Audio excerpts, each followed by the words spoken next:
खौफनाक राज। शहर के भीड़भाड़ और कोलाहल से दूर पहाड़ों की तलहटी में बसा था एक छोटा सा गांव संजौली। कुछ दिनों पहले किसी ब्लॉगर ने इस गांव की खूबसूरती की काफी चर्चा की और इसका वीडियो इंटरनेट पर वायरल हो गया। तब से अचानक ही पर्यटकों में इस छोटे से गांव को लेकर काफी उत्सुकता हो गई थी। उन्हीं पर्यटकों में एक था प्रबल रॉय, जो इस पुरानी बस में बैठकर संजौली की ओर जा रहा था। जंगल और पहाड़ों के बीच बनी सड़कों पर ये बस तेजी से आगे बढ़ रही थी। बस का कंडक्टर टिकट बेचते हुए प्रबल तक आता है और उससे कहता है, कहाँ की टिकट चाहिए साहब? एक टिकट संजौली का देना भैया। आप संजौली से 2 स्टॉप आगे फूलपुर का टिकट ले लो। सूरज डूबने के बाद संजौली में उतरना ठीक नहीं है साहब। अरे क्यों? संजौली में उतरने में क्या दिक्कत है? संजौली गांव के आसपास पिछले कुछ दिनों में कई लोगों की रहस्यमय तरीके से मौत हो गई है और सारी की सारी घटनाएं रात के अंधेरे में ही हुई है। शहर से इतनी दूर होने के कारण अभी तक मीडिया में ये बात नहीं फैली है साहब। प्रबल को लगा कि कंडक्टर उसे शहरी आदमी समझकर ठगने की कोशिश कर रहा है। वो कंडक्टर से कहता है, नहीं, आप मुझे संजौली का ही टिकट दे दो। कंडक्टर ने उसे रहस्यमयी निगाह से देखा और टिकट काट कर दे दिया। कुछ ही देर में सूरज डूब गया और चारों ओर अंधेरा छा गया। सुनसान सड़क पर उस बस की हेडलाइट की रोशनी के अलावा दूर दूर तक कुछ और नजर नहीं आता था। आधे घंटे और बीतने के बाद बस रुकती है और कंडक्टर ने आवाज लगाई, संजौली आ गया।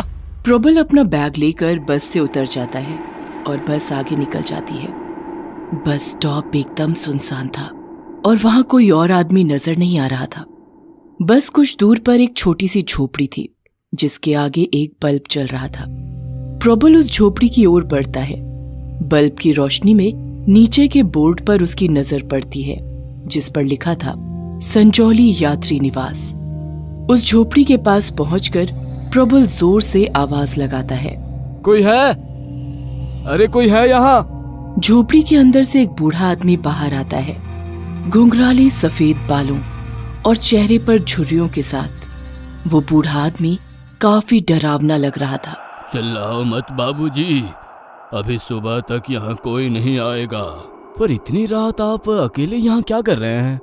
मैं किशनगढ़ वाली बस का इंतजार कर रहा हूँ। वो रात 10 बजे यहाँ से गुजरती है। आपको कहाँ जाना है? मुझे तो संजौली गांव जाना था। संजौली? वो गांव तो इस बस स्टॉप से 3-4 किलोमीटर दूर है। अब वहाँ के लिए आपको सुबह ही यहाँ से रिक्शा या घोड़ा गाड़ी मिलेगी। अभी रात इसी यात्री निवास में काटनी पड़ेगी। प्रबल अपना बैग लेकर झोपड़ी के अंदर आ गया। वहां एक बेंच पर अपना बैग रखकर वो लेट जाता है। कमरे में दूसरी ओर वो बूढ़ा आदमी अपनी पोटली लेकर बैठ जाता है। लंबी यात्रा की थकान से प्रबल को जल्दी ही नींद आ जाती है। अचानक उसे नींद में किसी के जोर से चीखने की आवाज आती है, छोड़ दो मुझे! प्रबल की आंख खुल जाती है। उसे पहले लगा कि शायद कोई सपना आया था, पर तभी अचानक वही आवाज फिर से आती है, बचाओ! प्रबल उठकर खड़ा हो जाता है। तेज हवा के झोंके से झोपड़ी का दरवाजा खुला पड़ा था और वो बूढ़ा आदमी भी कहीं नजर नहीं आ रहा था, पर उस आदमी की पोटली अभी वहीं पड़ी थी। प्रबल अपने बैग से टॉर्च निकालता है और उठकर झोपड़े से बाहर आकर आवाज लगाता है, कौन है? कौन है वहाँ? प्रबल ने अंधेरे में टॉर्च की रोशनी इधर उधर मारी। अचानक उसे झाड़ियों के बीच उस बूढ़े आदमी का खून से लथपथ शरीर नजर आता है। प्रबल सहम जाता है। फिर अचानक वो शरीर हिलने लगता है और ऐसा लगता है जैसे कोई उसे खींचकर दूर ले जा रहा हो। प्रबल उस ओर कदम बढ़ाता है, पर वो लाश और भी तेजी से उससे दूर जाने लगती है। हिलती डुलती टॉर्च की रोशनी में अचानक उसे घूंघट डाले एक औरत नजर आती है जो उस बूढ़े आदमी की लाश को खींचकर दूर ले जा रही थी। रुको! रुक जाओ! अचानक जोर से बिजली कड़कती है। 2 सेकंड के लिए प्रबल की आंखें बंद हो जाती हैं। जब प्रबल की नजर दोबारा सामने जाती है तो अब वहां ना कोई घूंघट में औरत थी और ना ही उस आदमी की खून से लथपथ लाश।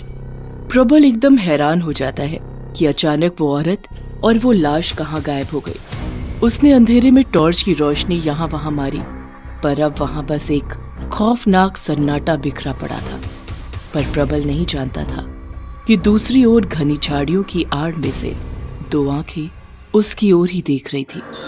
डरावनी लाल आंखें, जैसे उनमें खून उतर आया हो। वो आंखें एक औरत की थी जिसके घुंघराले बाल थे और चेहरे पर कई चोट के निशान। उस औरत ने दूर से ही प्रबल को देखा और फिर रहस्यमयी ढंग से मुस्कुराती है। जैसे ही उसने देखा कि प्रबल वापस यात्री निवास की ओर जा रहा है, उस औरत ने अपनी साड़ी का लंबा घूंघट अपने सर पर डाल लिया और झुककर नीचे बैठ जाती है। वहां नीचे जमीन पर पड़ी थी उसी बूढ़े आदमी की लाश जो प्रबल को यात्री निवास में मिला था। ताजा गरम खून पीने का मजा ही कुछ और है। अभी मैं पहले इसका खून पीऊंगी और फिर इसके दिल और भेजे को खाऊंगी। ये कहकर उसने अपने लंबे तीखे नाखून उस लाश में गाड़ दिए। थोड़ी देर में उसने सिर्फ अपने नाखूनों से उस लाश का सीना फाड़ दिया और गरम बहते लहू को पीने लग जाती है। खून से सना हुआ उस औरत का मुंह उस वक्त इतना खौफनाक था कि कोई देखकर ही बेहोश हो जाता।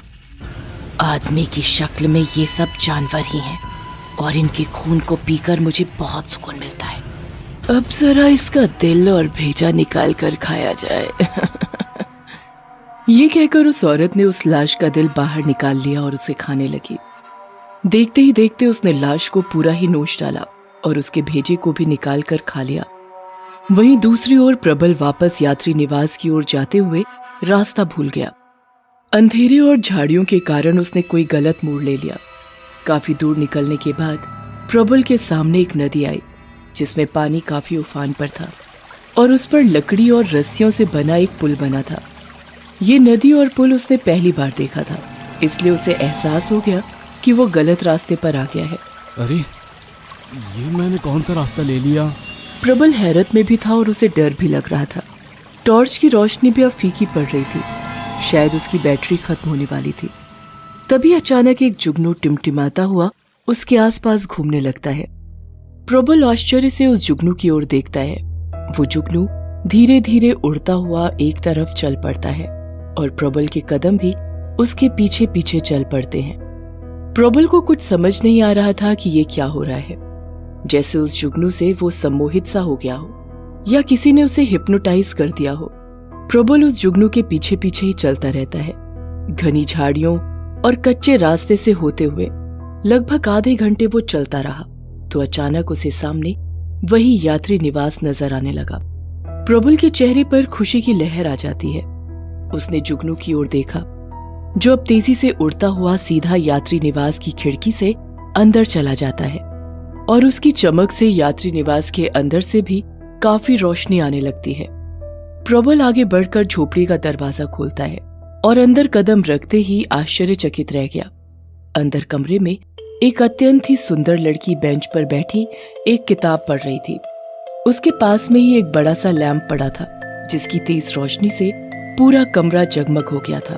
जैसे ही उस लड़की की नजर प्रबल पर पड़ी तो वो खड़ी हो जाती है और प्रबल से कहती है, आइए बाबूजी, इतनी रात आप बाहर कहाँ चले गए थे? तुम कौन हो? इस यात्री निवास की देखरेख का जिम्मा मेरे चाचा जी का है और उनकी तबीयत जरा खराब हो गई थी तो मैं आ गई। पर अभी थोड़ी देर पहले तो तुम यहाँ नहीं थी। घर पर खाना बनाने का काम भी तो मुझे ही करना पड़ता है ना बाबूजी, इसलिए आने में थोड़ी देर हो गई। उधर नदी के पास ही है मेरा घर। ये सुनकर प्रबल की जान में जान आई।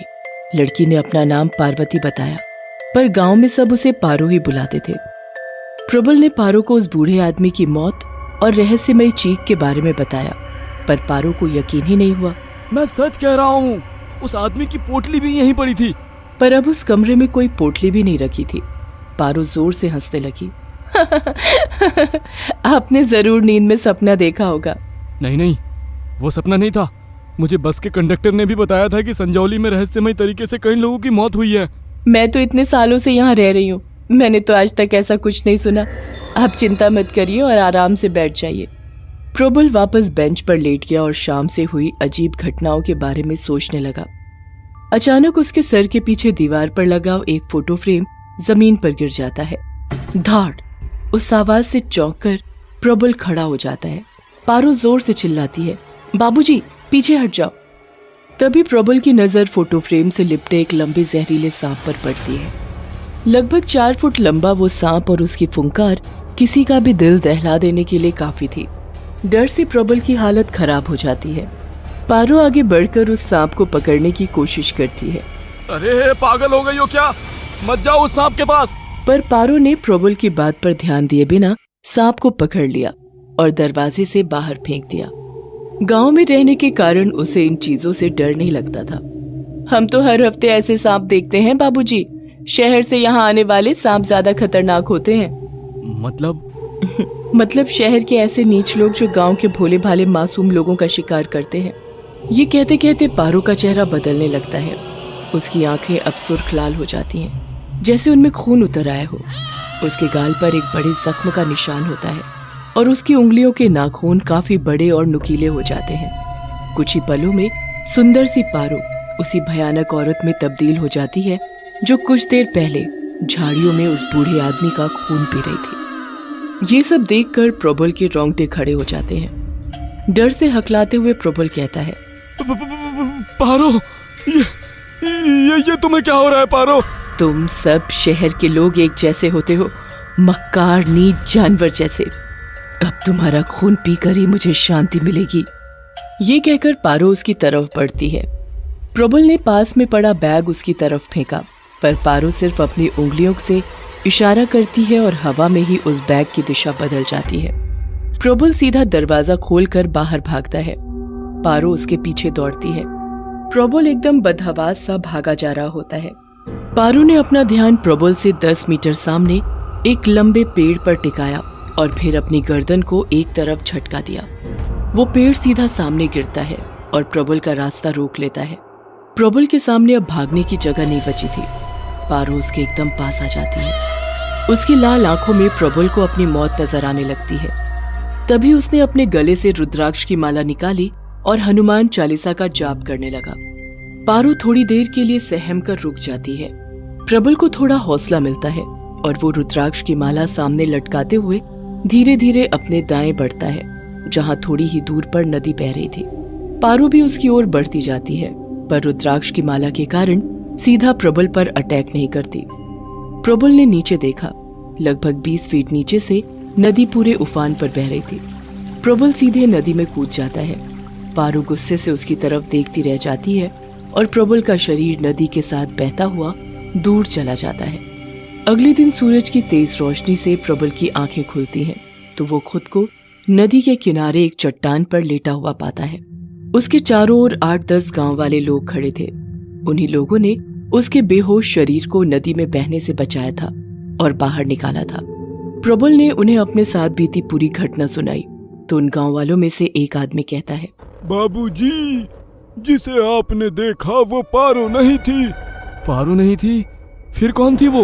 वो पारो की भटकती आत्मा थी, क्योंकि पारो को मरे हुए तो 6 महीने हो चुके हैं। उन गांव वालों ने बताया कि आज से 6-7 महीने पहले पार्वती उर्फ पारो उस गांव की सबसे सुंदर लड़की हुआ करती थी। एक बार शहर से कुछ लोग संजौली घूमने आए थे। जब उनकी नजर पारो पर पड़ी तो उनकी नीयत बिगड़ गई और वो उसे लेकर संजौली के यात्री निवास पर चले गए। वहां उन्होंने उसके साथ जबरदस्ती अपनी हवस को पूरा करने की कोशिश की। पारो उनसे लड़ती है और भागने की कोशिश करती है, पर जब उन्होंने हर तरफ से उसे घेर लिया तो उसने नदी में कूदकर अपनी जान दे दी। उस घटना के बाद वो चारों दरिंदे संजौली से फटाफट भागने वाले थे, पर रात में ही उनके साथ कुछ हादसा हुआ और सब मारे गए। क्या हुआ, कैसे हुआ, किसी को कुछ पता नहीं, पर मरने से पहले एक आदमी ने हॉस्पिटल में ये बताया था कि उन्हें पारो ने मारा है। उस दिन के बाद से पारो की आत्मा संजौली यात्री निवास के पास ही भटकती रहती है और कोई भी शहरी आदमी जब संजौली गांव आने की कोशिश करता है तो वो उसके पीछे पड़ जाती है, ताकि गांव की किसी और भोली लड़की के साथ वो ना हो जो उसके साथ हुआ। ये था संजौली का खौफनाक राज। और इसे सुनने के बाद प्रबल अगली बस से ही सीधा वापस चला गया। संजौली में रुकने का मतलब था अपनी मौत को खुद दावत देना। समझौता।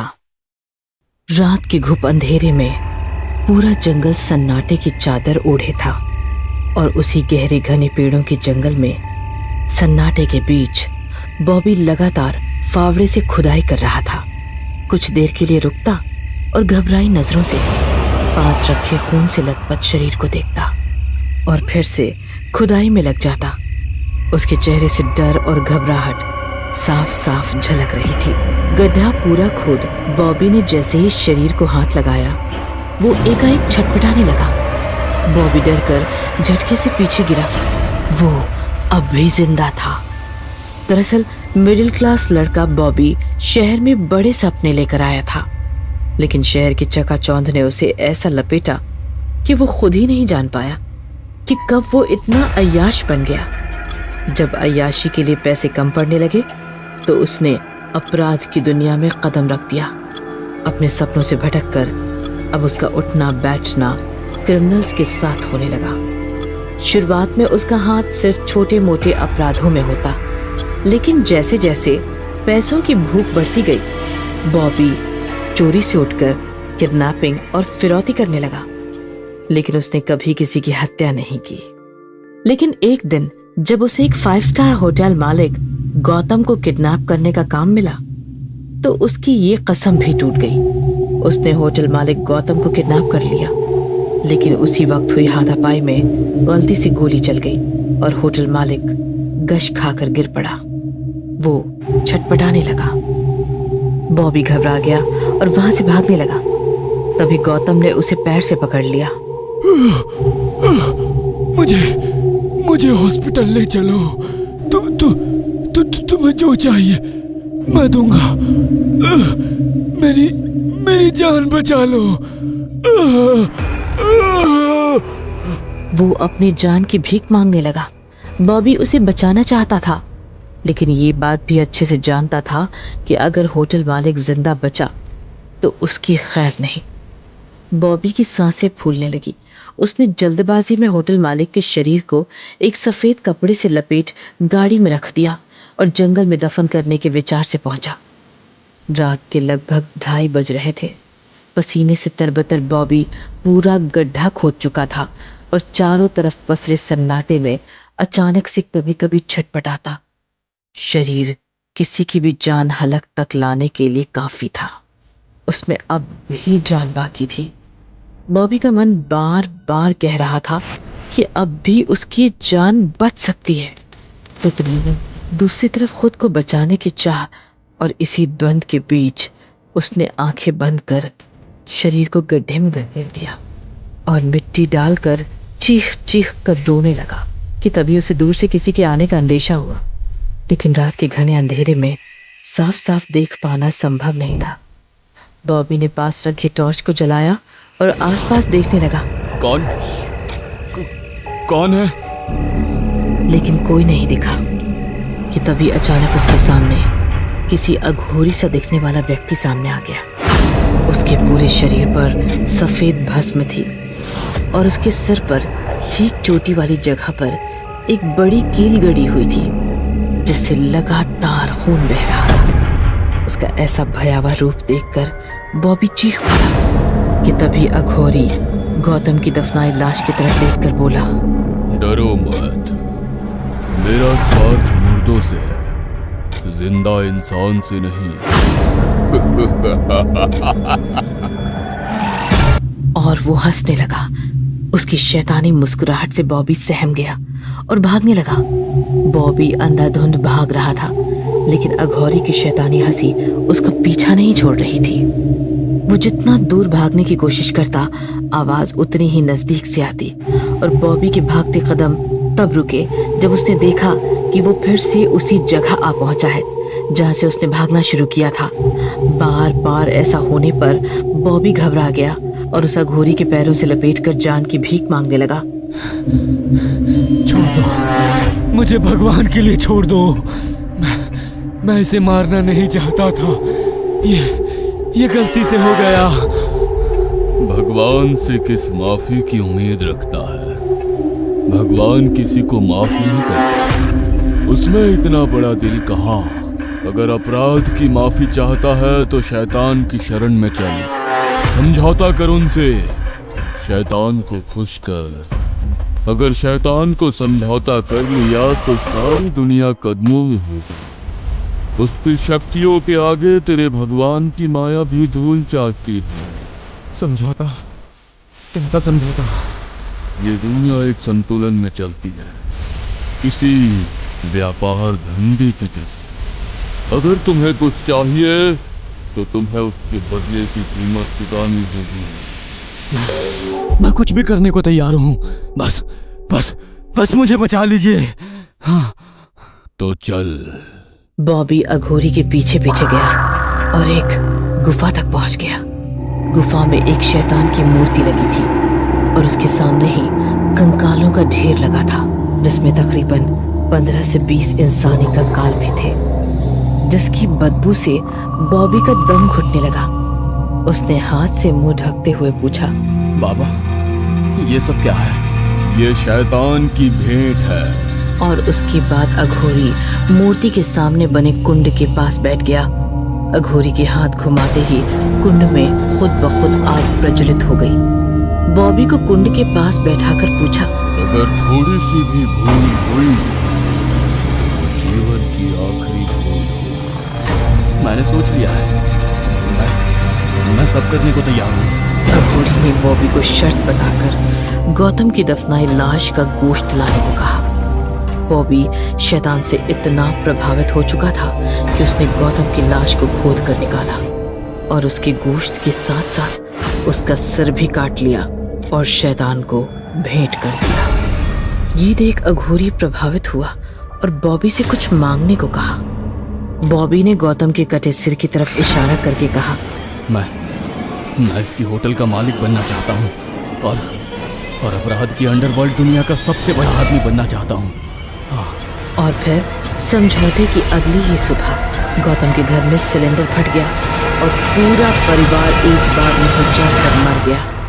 और फिर बॉबी ने होटल पर कब्जा कर लिया। शैतान के समझौते के बाद बॉबी बेलगाम घोड़े सा हो गया। एक ही दिन में लाखों की ड्रग्स की तस्करी करने लगा और बेशुमार पैसा कमाने लगा। जो भी उसके रास्ते में आता वो उसे मार देता। एक रात बॉबी तस्करी के लिए जा रहा था, तभी चेक पोस्ट पर पुलिस ने उसकी गाड़ी रुकवाई और गाड़ी की तलाशी के लिए कहा। पहले बॉबी ने समझाने की कोशिश की कि गाड़ी में कुछ नहीं है, लेकिन वो फिर भी नहीं माना। तो बॉबी ने गाड़ी की डिक्की खोल दी। डिक्की में ड्रग्स का ढेर देख हवलदार की आंखें फटी रह गई। हवलदार बाकी पुलिस वालों को इत्तला करने के लिए मुड़ा तो बॉबी ठीक उसके पीछे खड़ा था और देखते ही देखते उसका रूप बदलने लगा। उसके सींग निकल आए और चेहरा लाल हो गया। उसका भयावह रूप देख हवलदार चीख पाता उससे पहले ही बॉबी ने उसे जानवर की तरह नोच डाला और वहां से निकल गया। इसी तरह एक एक करके उसने अपने खिलाफ के सभी लोगों को मार डाला। अंडरवर्ल्ड की दुनिया का किंग बनने के बाद बॉबी अय्याशी में इतना डूब गया कि उसने शैतान की भेंट चढ़ाना ही बंद कर दिया। उसके धीरे धीरे शैतान बॉबी पर हावी होने लगा और शैतान बॉबी के जरिए इंसानों को मारने लगा। और सारी हदें तो तब पार हुई जब इंसानी गोश्त के तलब में उसने अपनी ही माँ को मार दिया और उसके बाद अपने पिता और परिवार को खत्म कर दिया। ये सब होता देख बॉबी ने आपा खो दिया। उसने अपने काम से दूरी बना ली। सारा दिन खुद को कमरे में कैद करके रखता, लेकिन फिर भी शैतान ने उसको नहीं बख्शा। वो घबरा गया और उसी अघोरी के पास गया। जाते ही बॉबी उसके पैरों में पड़ गया। बाबा, बाबा मुझे इस शैतान से मुक्ति चाहिए। मुझे आजादी चाहिए। इसके लिए मैंने तुम्हें पहले ही आगाह किया था कि तुम्हें सारी शर्तें माननी होगी। गलती हो गई, लेकिन अब मुझे इससे दूर जाना है। ये सब मैं नहीं कर पाऊंगा बाबा, नहीं कर पाऊंगा। ठीक है, लेकिन इसके लिए तुम्हें एक विधि से गुजरना होगा। मैं तैयार हूँ, मैं सब करने को तैयार हूँ बाबा। हाँ। और फिर अघोरी ने कुंड में आग लगाकर विधि करना शुरू किया।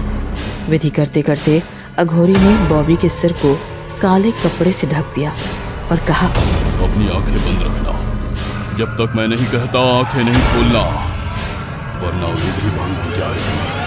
फिर अघोरी बॉबी के चारों तरफ घूमने लगा और उसके पीछे जाकर ठीक चोटी वाली जगह पर एक बड़ी कील गाड़ दी। ये देख बॉबी जोर से चीखा। ये क्या किया तुमने मेरे साथ? आजादी, आजादी दी है तुमने मुझे। अब मेरी जगह तुम यहाँ कैद रहोगे। अब ये जंगल ही तेरा घर है।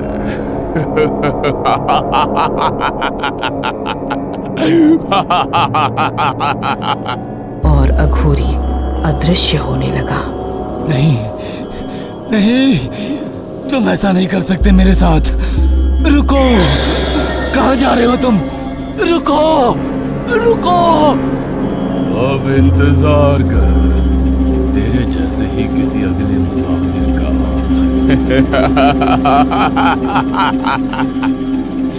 नहीं, नहीं, नहीं।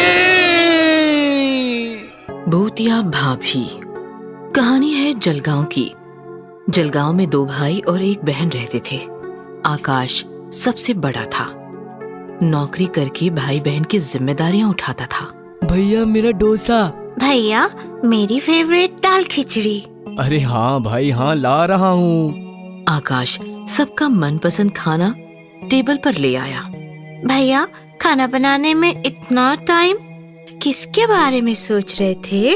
अरे कुछ नहीं, बस थोड़ी सी थकावट थी। वही तो, आपको आजकल कुछ ज्यादा ही थकान महसूस हो रही है।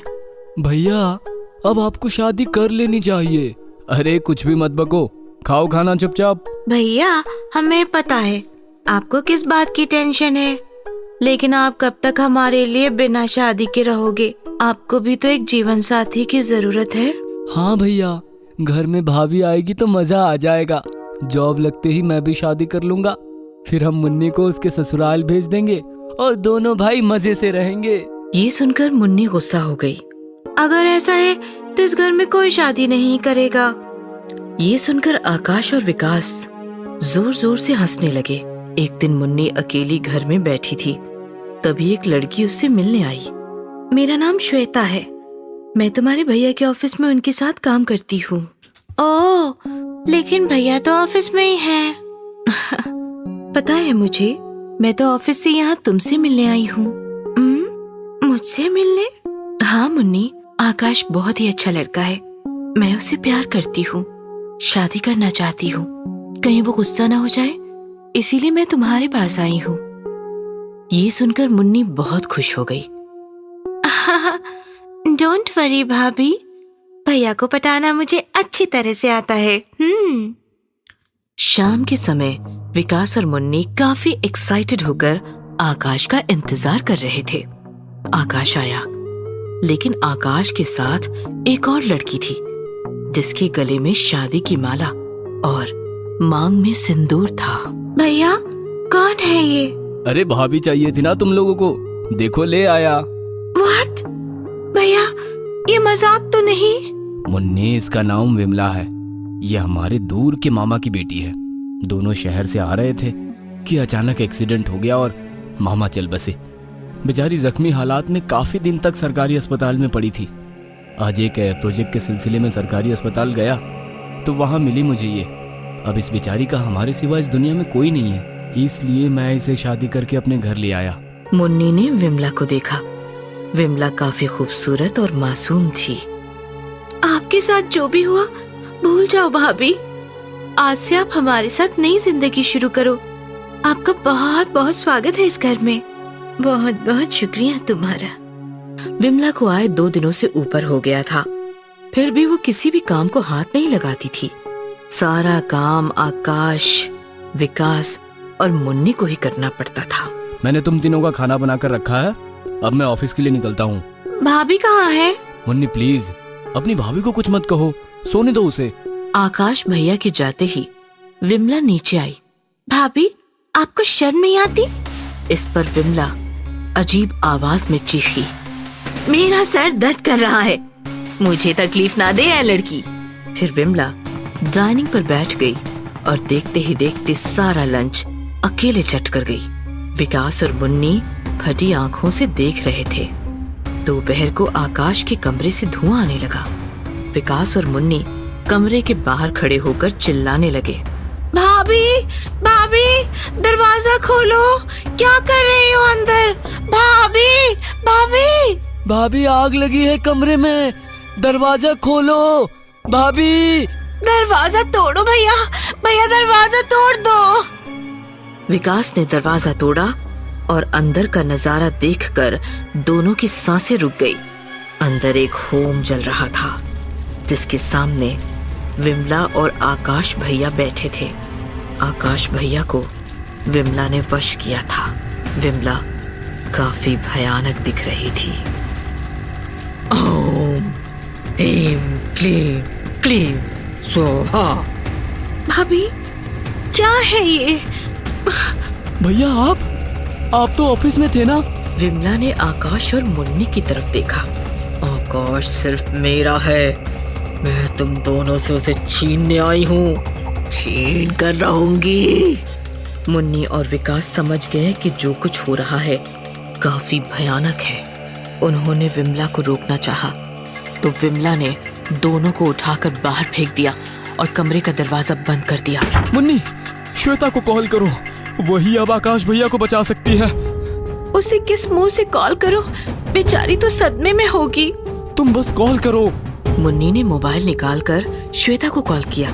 इधर कमरे में विमला भूतनी बनकर आकाश के साथ तांडव कर रही थी।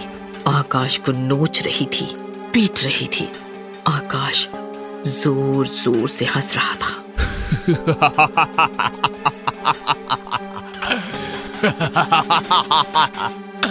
अपने भाई बहन को मारेगा ना?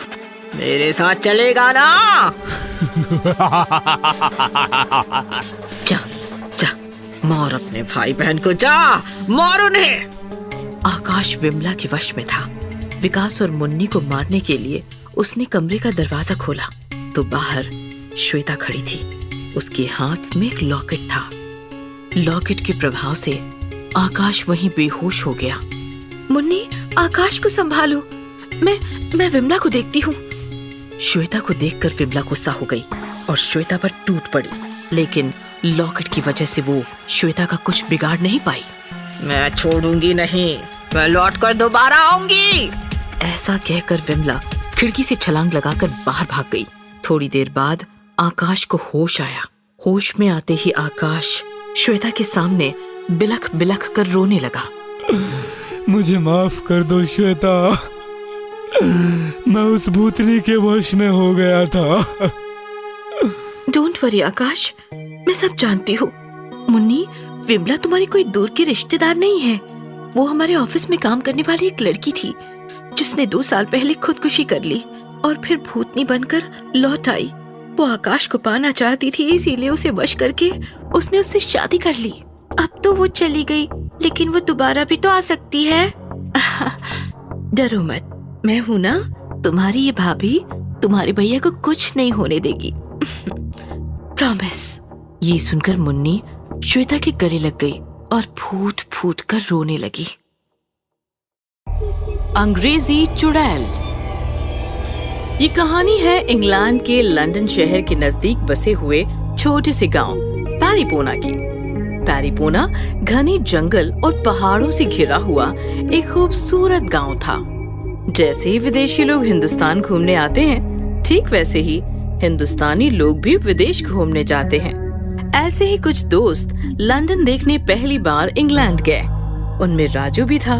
ऊंचे ऊंचे पहाड़ों पर घूमना और घने जंगलों में रात भर जानवरों की तरह घूमना राजू को काफी पसंद था।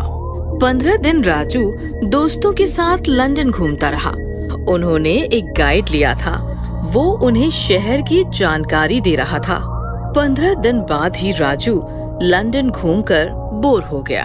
यार माधव, मैं बोर हो गया हूँ यार। चलो ना पहाड़ों और जंगलों में चलते हैं, तूफानी करते हैं, मजा आएगा। मैंने तो एक गांव भी सर्च किया है, ज्यादा दूर नहीं है पैरीपोना। पैरीपोना का नाम सुनते ही अंग्रेज गाइड डर गया। नो नो, पैरीपोना नो। अब इसे क्या हो गया यार? ये हमें पैरीपोना नहीं घुमाएगा? नहीं यार, इसने तो पहले ही बता दिया था ये शहर के बाहर नहीं जाएगा, और पैरीपोना तो बिल्कुल भी नहीं। ऐसा क्या है पैरीपोना में? पहाड़ और जंगल के बीच बसा खूबसूरत सा गांव तो है। इसे छोड़, तुम लोग तो आओगे ना? नहीं यार, अब तक बस शहर घूमे हैं, इस शहर को मुंह लगाना अभी बाकी है, तू समझ रहा है ना? पैरीपोना के प्रति राजू के मन में और ज्यादा आकर्षण बढ़ गया और वो अकेला ही ट्रेन में बैठकर निकल गया। जब वो निकला तब शाम थी। पैरीपोना पहुंचा तो काफी रात हो चुकी थी। चारों ओर काले काले पहाड़ और घने घने जंगल, और बीच में बसा पैरीपोना। ये देखकर राजू का दिल खुश हो गया। चलो, मजा आने वाला है। अभी गांव घूमना ठीक नहीं, लोग खाना खाकर आराम कर रहे होंगे। रात भर जंगल पहाड़ों पर टूट पड़ता हूँ, सुबह सुबह गांव लौट जाऊंगा। राजू ने टॉर्च निकाला और जंगल घूमने लगा। जंगल में खूंखार जंगली जानवर थे, लेकिन राजू को आदत थी अपने आप को बचाता हुआ वो जंगल काट कर पहाड़ की नोक पर पहुंच गया। राजू को काफी प्यास लगी थी, उसके पास पानी भी नहीं बचा था। थक गया, ये पहाड़ कुछ ज्यादा ही टफ है, यहाँ कहीं पानी मिलता तो अच्छा होता। ऐसा कहकर राजू टॉर्च घुमाने लगा कि अचानक अंधेरे में बैठी एक बुढ़िया फोकस हुई और राजू डर गया। कौन है? कौन है वहाँ? डोंट वरी, मैं सानिटा हूँ, यही पहाड़ पर रहती हूँ। तुम्हें पानी चाहिए ना? पानी का नाम सुनकर राजू भागता हुआ बुढ़िया के पास गया और उससे पानी लेकर पी गया। आप हिंदी भी बोल लेती हो? हाँ, तुम्हारे जैसे कई इंडियंस आते हैं, मैं उनके सवाल सुन सुनकर हिंदी सीख गई। सवाल सुनकर? बहुत ठंड है ना, विस्की पियोगे?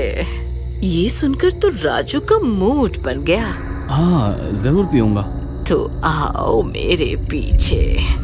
राजू सानिटा के पीछे पीछे एक झोपड़ी में चला गया, जिसका छत नहीं था, सिर पर चांद लटक रहा था।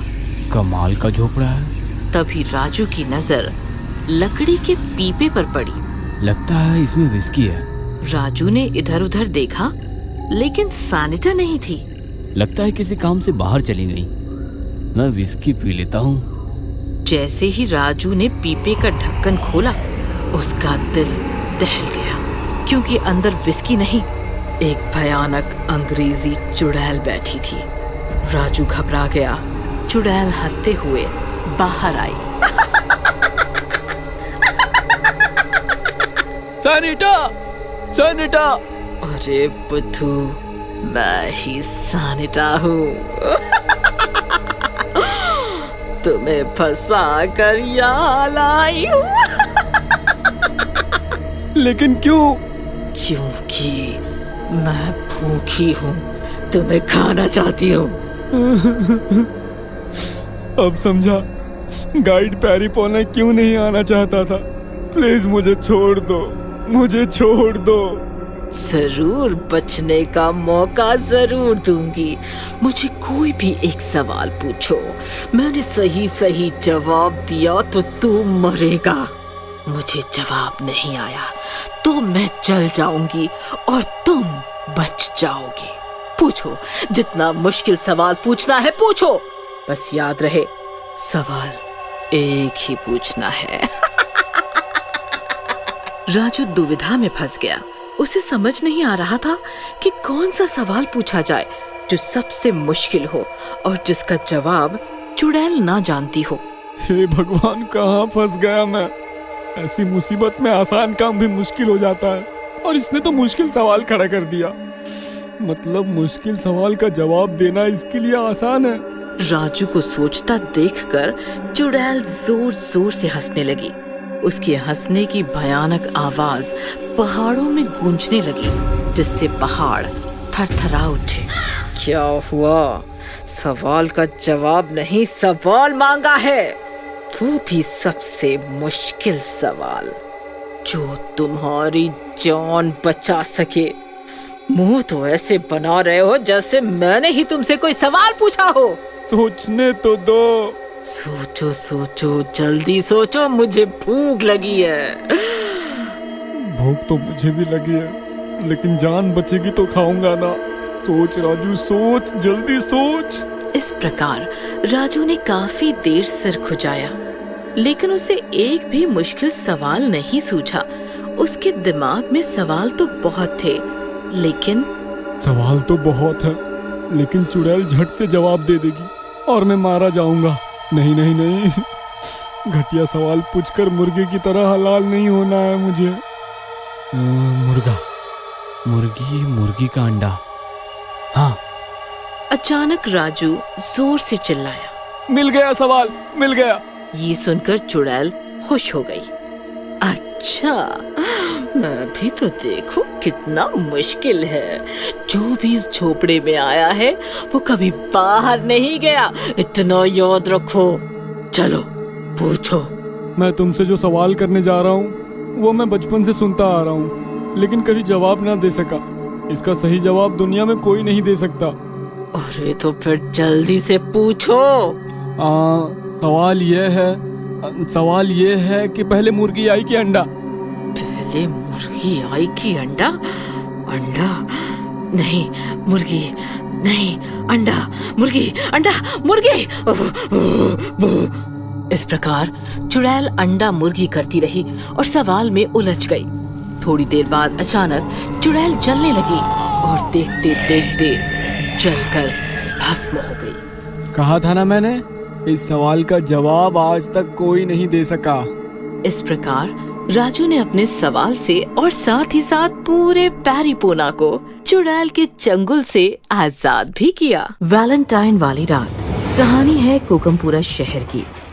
सैम नाम का काफी जवान और हैंडसम लड़का ट्रेन से अपनी मौसी के शहर कोकमपुरा आ रहा था। ट्रेन स्टेशन पर रुकते ही मौसी ने सैम को अपने सीने से लगा लिया। पहली बार मेरे शहर आया है, अब मैं तुझे कहीं जाने नहीं दूंगी। चिंता मत करो मौसी, पूरा फरवरी यहीं एंजॉय करूंगा। वैलेंटाइन डे का महीना है, तुम्हारे शहर से किसी न किसी लड़की को जरूर पटा ले जाऊंगा। सैम की बात सुनकर मौसी एकदम से कांप गई। कोकमपुरा में वैलेंटाइन नहीं मनाया जाता सैम।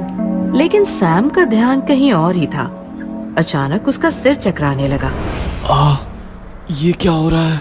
क्या हुआ बेटा? लगता है ये जगह, ये शहर मैंने पहले भी देखा है। नजरों को पता नहीं क्या क्या नजर आ रहा है। सिर दर्द से फटा जा रहा है। सैम की बात सुनकर मौसी हंसने लगी। अरे पागल, जिंदगी में पहली बार आया है तू यहाँ। रात भर सफर किया है, उसी का नतीजा है ये। फिर सैम मौसी के साथ मौसी के घर की तरफ निकल पड़ा। दूसरे दिन शाम के वक्त सैम ने मौसी के गैराज में एक बाइक देखी और मौसी को आवाज लगाई। मौसी! मौसी वहाँ आई तो सैम ने पूछा, ये बाइक आशीष भैया की है ना? सैम की बात सुनकर मौसी इमोशनल होकर बोली, हाँ, ये आशीष की ही बाइक है। मेरा आशीष बिल्कुल तुम्हारे जैसा दिखता था, भगवान ने उसे मुझसे छीन लिया। मौसी रोने लगी और सैम भी भावुक हो गया। आशीष की बाइक लेकर सैम घूमते घूमते रोजी गार्डन पहुंचा। पता नहीं ऐसा क्यों लग रहा है कि इस गार्डन से मेरा कोई पुराना रिश्ता है। मुझे गार्डन में जाकर देखना चाहिए। सैम एंट्री गेट पर पहुंचा, लेकिन वॉचमैन ने उसे रोक लिया। नया है क्या? पता है ना, वैलेंटाइन खत्म होने तक रोजी गार्डन नहीं खुलता। सैम ने वॉचमैन से काफी बहस की, लेकिन कोई फायदा नहीं हुआ।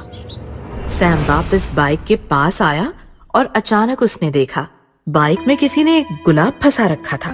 गुलाब देखकर सैम खुश हो गया। चलो, यहाँ आकर कुछ तो अच्छा हुआ। रात भर सैम गुलाब को सूंघते हुए सोचता रहा कि गुलाब आखिर किसने फंसाया होगा। तभी गुलाब में उसे एक चिट्ठी मिली। चिट्ठी में लिखा था, सैम, कल शाम रोजी गार्डन में मिलो। दूसरे दिन सैम रोजी गार्डन पहुंचा, लेकिन वॉचमैन को देखकर आगे बढ़ने की उसकी हिम्मत ही नहीं हुई। पता नहीं इस शहर को वैलेंटाइन से क्या एलर्जी है। तभी अचानक उसका हाथ पीछे से किसी ने खींचा और उसने देखा एक लड़की उसे खींचती हुई बगल वाले रास्ते से अंदर गार्डन में ले जा रही है। गार्डन आकर दोनों रुक गए।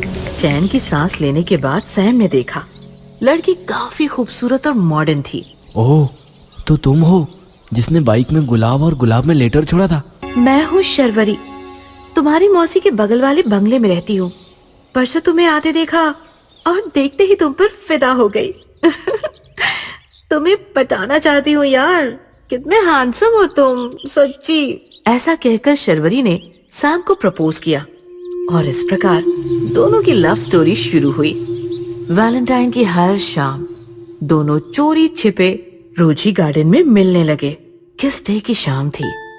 काफी देर बातें करने के बाद शर्वरी ने सैम को अचानक से किस किया और कहा, कल वैलेंटाइंस डे है, कल हम हमेशा हमेशा के लिए एक हो जाएंगे। कल रात देर से आना और आशीष की कोई भी शर्ट पहनकर आना, समझे? शर्वरी के चूमने से सैम अपना आपा खो बैठा था। आधी रात गुजर चुकी थी। सैम आशीष के कमरे में उसकी शर्ट ढूंढ रहा था। मौसी वहां आई और उसने सैम को देख लिया। जरूर कुछ गड़बड़ है। घूमने के बहाने देर रात घर आता है और अब ये, मुझे इसे बाहर जाने से रोकना होगा। सैम, सैम, क्या कर रहे हो? निकलो यहाँ से। सैम ने मौसी की तरफ देखा। उसका रवैया बदल चुका था। वो एकदम खूंखार बन गया था। हट जाओ माँ, आज मुझे कोई नहीं रोक सकता। सैम ने मौसी को धक्का दिया और मौसी एक दीवार से टकराकर बेहोश हो गिरी। आशीष का एक शर्ट सैम ने ले लिया और दरवाजा बंद करके मौसी को कमरे में कैद कर लिया। वैलेंटाइन की रात थी। सैम आशीष का शर्ट पहनकर गार्डन में शर्वरी के साथ बैठा था। वो अब पूरी तरह नॉर्मल था। ये बताओ, तुमने आशीष भैया की शर्ट क्यों लाने को कहा? क्योंकि मैं तुम्हें अपनी दुनिया में ले जाने आई हूँ आशीष। शर्वरी अचानक से भयानक भूतनी बन गई। सैम काफी डर गया था। भूत! डरो मत आशीष, मैं शर्वरी, तुम्हारी प्रेमिका। याद करो 20 साल पहले वाली वैलेंटाइन की रात। हम दोनों यहाँ अकेले बैठे थे। तभी संस्कृति रक्षक बने कुछ गुंडे आए और हम दोनों को मार दिया। तुमने तो सैम बनकर दूसरा जन्म ले लिया, लेकिन मैं बस तुम्हारा इंतजार करती रही, बस तुम्हारा इंतजार करती रही। ये क्या कर रही हो तुम? कौन हो तुम? शर्वरी के भूत ने सैम के दोनों हाथ पकड़ लिए और उसके माथे पर किस किया। अचानक सैम शांत हो गया। फिर शर्वरी ने सैम को गले लगा लिया और अपने नाखूनों से उसका गला चीरकर उसे मार दिया। इस प्रकार शर्वरी ने दूसरा जन्म लेने वाले अपने वैलेंटाइन को मारकर वैलेंटाइन की रात ही हमेशा हमेशा के लिए उसे अपनी दुनिया में बुला लिया। TV show shooting. ये खौफनाक और सच्ची घटना मुंबई की है। मुंबई फिल्म और टीवी इंडस्ट्री का देवता है। यहाँ हर रोज सैकड़ों फिल्म्स और सीरियल्स की शूटिंग चलती है। रोज हजारों एक्टर्स काम मांगने सड़कों पर उतरते हैं। किसी का करियर बनता है तो किसी की जिंदगी बर्बाद हो जाती है। शनाया भी ऐसी ही एक एक्ट्रेस थी जिसने मुंबई में रहकर खून पसीना एक किया और आज वो टीवी इंडस्ट्री की क्वीन है। आज हालात ऐसे हैं, शनाया शो में ना हो तो शो का टीआरपी ही नहीं बढ़ता। इसीलिए काम देने के लिए शनाया के घर के सामने प्रोड्यूसर्स की लाइन लग जाती है। लाइन तो लगनी ही थी। शनाया बेहद खूबसूरत थी और साथ ही साथ बेहद टैलेंटेड भी। शुरू में उसे तकलीफ हुई, लेकिन बाद में जो ग्रैंड सक्सेस मिला उसने उसे सब कुछ दे दिया। सक्सेस की वजह से शनाया बहुत ही घमंडी हो गई थी। अब इतने सक्सेस के बाद घमंड तो बनता है। शनाया जिस सेट पर जाती उस सेट पर उसके घमंड के किस्से ना सुनाए जाए, ऐसा तो हो ही नहीं सकता। स्पॉट, स्पॉट, चाय लेकर आओ। अभी लाया मैम। स्पॉट ने चाय बनाई और चाय में 2 चम्मच शक्कर घोलने लगा। तभी स्पॉट इंचार्ज आया। ए, ये चाय शनाया मैम की है ना? हाँ, क्या बात है? फेंक इसे, अभी की अभी फेंक और दूसरी चाय बना। पर बात क्या है? मैं कह रहा हूँ ना फेंक। शूटिंग बंद करना है क्या? अपना चेहरा जलवाना है क्या? सनाया मैम के चाय में सिर्फ आधा चम्मच शक्कर गिरती है, समझा? स्पॉट ने फौरन चाय फेंक दी और दूसरी चाय बनाकर उसने आधा चम्मच चीनी डाली। मैम का गुस्सा इतना डेंजर है? तू नया है अभी, ये बात 2 साल पहले की है। इसी प्रोडक्शन की एक सीरियल चल रही थी। शूटिंग होल्ड करो, मुझे चाय पीनी है। अभी लाया मैम। स्पॉट चाय लेकर आया और शनाया चाय पीने लगी। पहला घूंट पीते ही उसने चाय से भरा हुआ कप स्पॉट के चेहरे पर फेंक दिया। स्पॉट का चेहरा जल गया। चाय में शक्कर की दुकान खोल दी क्या? इडियट! पता नहीं चाय के कप में सिर्फ आधा चम्मच शक्कर गिरती है। मोटी हो गई तो सॉस के रोल करती फिरूंगी। निकल यहाँ से और दोबारा अपनी शक्ल न दिखाना मुझे। बेचारी का पूरा चेहरा जल गया होगा तो। तू चेहरे की बात कर रहा है, रात को उसे ही जलाना पड़ा। मतलब? वो स्पॉट सबके सामने हुई बेइज्जती बर्दाश्त ना कर पाया, उसने जहर खाकर खुदकुशी कर ली। ये बात बाहर ना जाए इसलिए प्रोडक्शन ने उसी रात उसका अंतिम संस्कार कर दिया। इसलिए कहता हूँ संभल के रहियो। पैकअप हो गया और शनाया अपनी कार में बैठ गई। मलिक, गाड़ी राजवीर साहब के बंगले पर ले चलो। राजवीर शनाया का बॉयफ्रेंड था। जल्द ही दोनों शादी करने वाले थे। शनाया ने राजवीर के साथ प्राइवेट टाइम बिताया और रात के 12 बज गए। बच्चा, अब मैं निकलती हूँ। स्वीट हार्ट, हम कल मॉरिशस घूमने जा रहे हैं। 2 बजे की फ्लाइट है। व्हाट? बेबी बताना चाहिए ना, कल शूटिंग है। एपिसोड बैंक भी नहीं है ज्यादा। मैं कैसे आ सकती हूँ? वो तुम देख लो, जाना तो फाइनल है। ठीक है, मैं आज रात यहीं रुकती हूँ। सुबह 4 बजे की शिफ्ट लगाकर 12 बजे तक शूटिंग करूंगी और फिर हम दोनों निकल जाएंगे। ओके?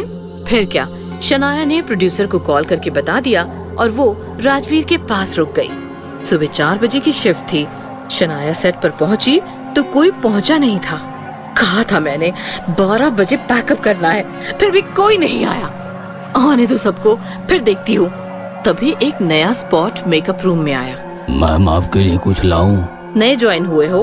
हाँ, नाम है बिरजू। कोठारी सर ने बताया 4 बजे की शिफ्ट है तो मैं 3 बजे ही पहुंच गया था। ठीक है, चाय लेकर आओ। बिरजू निकल गया और थोड़ी देर बाद चाय लेकर आया। जैसे ही शनाया ने पहला घूंट पिया, चाय बेहद मीठी थी। उसने झट से चाय का कप बिरजू के चेहरे पर फेंक दिया और नजरें उठाकर बिरजू की तरफ देखा तो उसकी सांसें ही रुक गई। बिरजू का चेहरा ही नहीं, उसका पूरा शरीर जला हुआ था। पूरा शरीर हरे और नीले रंग का था। बिरजू इंसान नहीं, एक भयानक भूत था। भूत नहीं, बिरजू। वही बिरजू जिसके मुंह पर 2 साल पहले तुमने चाय फेंकी थी, सबके सामने बेइज्जती करके जिसे जहर खाने पर मजबूर किया था।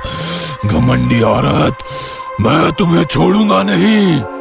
ये सुनकर शनाया और ज्यादा डर गई और इधर उधर भागने लगी। दरवाजा पीटने लगी, लेकिन दरवाजा तो बाहर से बंद था। बचाओ, बचाओ, हेल्प, कोई है, प्लीज हेल्प। कोई नहीं है, सबको आने में कम से कम आधा घंटा लगेगा। तब तक मैं तुम्हें निपटा दूंगा। ये सुनकर शनाया बिरजू के सामने गिड़गिड़ाने लगी। प्लीज प्लीज मुझे छोड़ दो, मैं अपनी गलती मानती हूँ। तो तुम जो कहोगे वो मैं करने के लिए तैयार हूँ, पर प्लीज मुझे छोड़ दो, मुझे जाने दो। अगर ऐसा है तो मुझे मेरा वो शरीर लौटा दे जो तुम लोगों ने सुनसान रात में जलाया था। मेरी जान मुझे वापस लौटा दे। ये इम्पॉसिबल है, तुम कुछ और मांगो। अगर ऐसा है तो मुझे और कुछ नहीं चाहिए, मुझे बस तुम्हारी जान चाहिए। ऐसा कहकर बिरजू ने झट से शनाया की गर्दन दबोच ली और जहर की बोतल निकाली। बोतल देखकर शनाया डर गई और छटपटाने लगी, लेकिन बिरजू के सामने उसका बस नहीं चला। बिरजू ने उसका मुंह खोलकर बोतल उसके मुंह में उल्टी कर दी। थोड़ी देर बाद पूरा का पूरा जहर शनाया के पेट में चला गया और वो तड़प तड़प कर मर गई। आधे घंटे बाद सेट पर बाकी लोग आने लगे। डायरेक्टर स्क्रिप्ट समझाने जैसे ही शनाया के रूम में गया, शनाया की लाश जहर से हरी नीली होकर पड़ी थी। लाश देखकर डायरेक्टर के होश उड़ गए। वो काफी देर वहीं खड़ा रहा और फिर बोला, उस बिरजू स्पॉट वाले को जब हमने जलाया था, उसका बॉडी भी ऐसे ही हरा और नीला हो गया था। अब मैडम का बॉडी भी ठीक वैसे ही, मतलब। तभी बिरजू के भूत ने पीछे से आकर डायरेक्टर का गला दबाया। मतलब बिरजू इज बैक। अब बिरजू किसी को नहीं छोड़ेगा। हाँ, जो बिरजू को शमशान पहुंचाया, बिरजू उन सबको मारेगा। भूतनी का प्यार। राजीव, जावेद और महेश लखनऊ की एक कंपनी में जॉब करते थे। वे तीनों कॉलेज में एक साथ थे और बहुत ही अच्छे दोस्त थे। राजीव, महेश और जावेद बड़े ही अय्याश थे। वे पार्टी करने का कोई भी मौका नहीं छोड़ते थे। एक दिन राजीव का प्रमोशन हो जाता है और वो तीनों पार्टी में जाने के लिए एक रिजॉर्ट जाने का प्लान करते हैं। जब वो रिजॉर्ट जा रहे थे तब एक भूतनी की नजर उन पर पड़ जाती है, तो वो एक खूबसूरत लड़की का रूप लेकर उनके पीछे पीछे पार्टी में चली जाती है और राजीव पर डोरे डालने लगती है। उसे देख राजीव उसके पास गया और बात करने लगा। तो उसने बताया, मेरा नाम सुनैना है, मैं आपको बहुत पसंद करती हूँ। अगर आपके पास कभी टाइम हो तो कॉफी पर चलते हैं। इस तरह वो भूतनी राजीव को प्यार के जाल में फंसा लेती है। एक रात राजीव को ऑफिस में काम की वजह से देर हो जाती है, इसीलिए वो अकेला बस स्टॉप पर इंतजार कर रहा होता है। तभी सुनैना वहाँ कार लेकर आ जाती है और राजीव कार में बैठ जाता है। अरे वाह, क्या सही टाइम पर आई हो।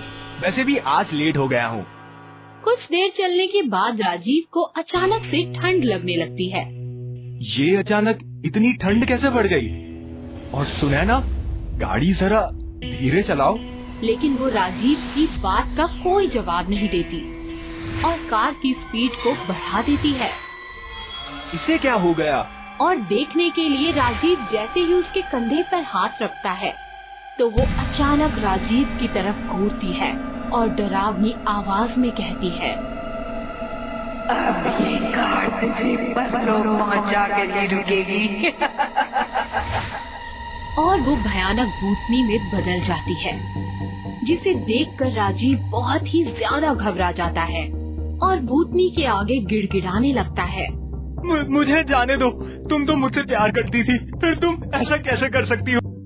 ये सजा है, तेरे गुनाहों की सजा।